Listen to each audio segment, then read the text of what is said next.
A mystic is a person throughout history who they've said has an access or a link to the world that others can't see, whether it's a spiritual link, an intuitive link, a physical link.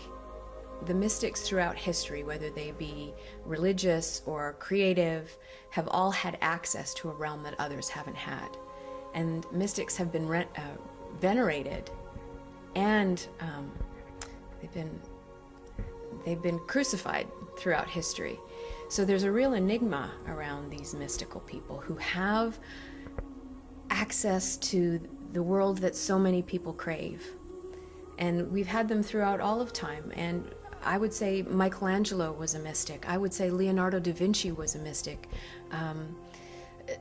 All of the scientists who were crucified and persecuted for their theories that existed beyond what the world knew. Galileo and Copernicus, these people who were stuck in jail and executed for their ideas about what existed beyond what the regular people were willing to accept. And now, 500, 600, 700 years later, those people were the most sane. Those people had the answers.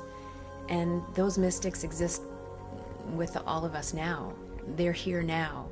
They weren't limited to the biblical times, or they exist in all societies and all realms of humanity, and they're here today.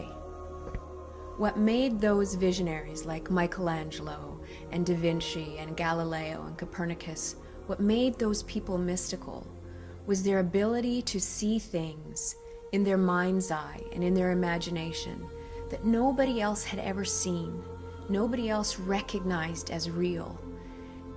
And for those people, their ability to recognize what they saw and recognize the reality in it simply because it wasn't tangible in this three-dimensional world, their ability to see it where it didn't exist and to create it and make it real and find solutions to bring those things into being, that's what made them mystical. A mystic is somebody who can, with courage, dive into things that nobody else has ever seen and bring information back to nourish the world and to influence and heal the world. Those people had to have great courage, and oftentimes they paid the greatest price. They paid for their mystical vision with their lives oftentimes, because so many people were afraid of the information that they brought back. Leonardo da Vinci, who 500 years ago drew albums of inventions, the helicopter, I can't even really specifically, but specifically the helicopter and multitudes of others, 500 years before anybody else could have possibly imagined that. And the people who saw those illustrations thought they were folly, thought they were sheer imagination, and there was no way in heaven that those things would ever be created. But what was it in Leonardo da Vinci's connection between his heart, his mind, and his spirit that allowed him to tap into those visions 500 years before they were ever considered possible, 400 years before the Wright brothers ever flew? What access did he have? He had an open heart, he had an open mind, and he had a vivid and massive imagination. And he knew he was tapped into an intelligence that existed beyond what he could create with his hands. He knew it in his bones. And in his trying to explain it and share it with others, oftentimes he was ostracized or belittled and told he was insane. But he had a key, and that's what the mystics have, is the ability to step out of what we know with our head, that limited linear thinking that the three-dimensional world is all there is. And we have the ability to step out of that. And beyond our little box that is our mind, there exists a realm of endless information and endless creativity. And he had a wonderful ability, as a lot of them did, whether, again, it was the spiritual mystics or the artistic mystics, to tap into that intelligence and make it real. And I believe if Da Vinci were alive now, he'd be tapping into things that are 500 years in the future for us.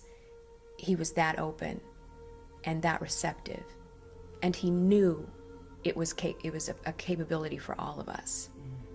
What keeps us from being a modern mystic is very, very simple. It's fear. And we've been told since we were children, it's been indoctrinated into us that this three-dimensional world that we see is all there is. And we believe that. But if you remember when you were a child, your imagination was wide open. You believed you could fly. You believed you were a superhero. You believed you could melt metal with your eyes. You could talk to angels. You had imaginary friends. The possibilities that existed for us as children were wide open.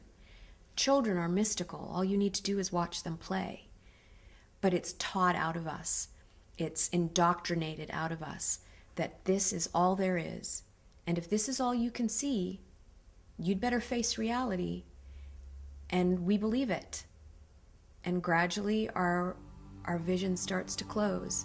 And everything that we knew when we were young and when we were fresh on this earth and we knew that things existed beyond it, gradually that lens starts to tighten.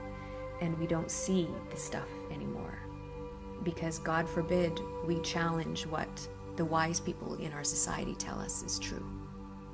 And it's the people with great courage, the modern mystics, who are willing to challenge that and say, no, there is far more than what you see. It just requires great courage to do it. And I think that's what mystics is about. It's giving people the courage to learn the information, to hear what other people have seen, to experience it so that they can develop the courage for themselves. That's really the mission of modern mystics, is to ask you, do you believe? And if you do, great. Do you have the courage to honor now what you know? And if you do, your life will never be the same again.